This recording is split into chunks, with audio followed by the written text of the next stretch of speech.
Japan అని ఒక చిన్న దేశం ఉంది. జపాన్ దేశంలో 15% మాత్రమే భూభాగం నివాసయోగ్యమైన భూభాగం. మిగతా 80% అంతా గుట్టలు, కొండలు, వంకలు, వాగులు, డొంకలు, అందులో ఎవరు ఉండలేరు. జపాన్ ఒకటే ఒక దేశం ప్రపంచంలో భూమి మీద అటం బాంబు దాడికి గురైన ఒకే ఒక దేశం జపాన్. హిరోషిమా, నాగసాకి మీద సెకండ్ వరల్డ్ వార్ లో బాంబు పడింది, మీకు తెలుసు. అక్కడ చాలా మంది చచ్చిపోయారు, అదంతా మీకు తెలుసు.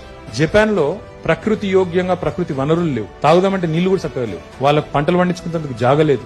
మళ్ళీ ఎప్పటికప్పుడు సునామీలు వస్తాయి, భూకంపాలు వస్తాయి. కానీ జపాన్ ఈ రోజు ప్రపంచంలోనే 3వ అతిపెద్ద ఆర్థిక శక్తి. 3rd most powerful country in the world economy చూసుకుంటే. ఫస్ట్ యునైటెడ్ స్టేట్స్, రెండవది చైనా, మూడవది జపాన్. జపాన్ పాపులేషన్ ఎంత ఎరికేనా?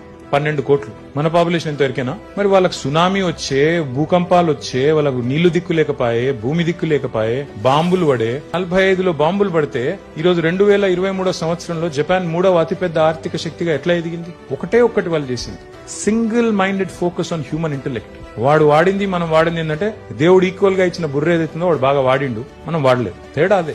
మనం ఏం చేస్తున్నాం? చైనా ఉంది ఫర్ ఎగ్జాంపుల్, ఎకానమీ సైజ్ తీసుకుంటే, జీడిపి తీసుకుంటే ఈక్వల్ సైజ్ 87లో. ఈ రోజు వాళ్ళు ఎక్కడున్నారు తెలుసా? వాళ్ళ జీడిపి ఏందో తెలుసా? $18 ట్రిలియన్ల. మనం ఎంతో ఎరికేనా? $3.34 ట్రిలియన్. ఒకటే దగ్గర రేస్ ప్రారంభించిన ఇండియా, చైనా. వాళ్ళేమో 36 ఏళ్లలో మనకంటే 6 రెట్లు ముంగటికెళ్లిపోయినారు, మనం వెనుకకే ఉన్నాం.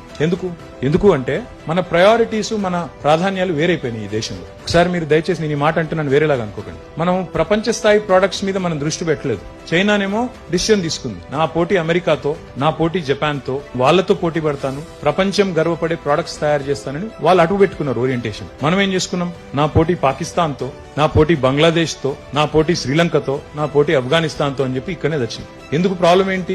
ఎందుకంటే భారతదేశంలో కొన్ని అవలక్షణాలు ఉన్నాయి, వ్యవస్థలు. నీ పక్కన కూర్చున్న కులం ఏంది, మతం ఏంది, ఆయన ఏం తినాలి, ఆయన ఏం వేసుకోవాలి, బట్టలు ఏం వేసుకోవాలి, ఏం మాట్లాడాలి, ఏం మాట్లాడద్దు, దీని మీద ఎక్కువైపోయింది ఫోకస్. అసలు పని మీద లేదు. ఈ అడ్డమైన దందాలు పెట్టుకుని ఇళ్ళనే ఇరుక్కొని పోయినాం కాబట్టి ఇక్కడనే ఉన్నాం. కాబట్టి నా విజ్ఞప్తి మీతో ఏంటంటే, నిజంగా నెక్స్ట్ జనరేషన్ అన్న మారాలి, నిజంగా భారతదేశం అగ్రశ్రేణి దేశం కావాలి, అమెరికాతో పోటీ పడే స్థాయికి రావాలి అంటే my humble request to all the youngsters here is, don't be a job seeker, be a job creator.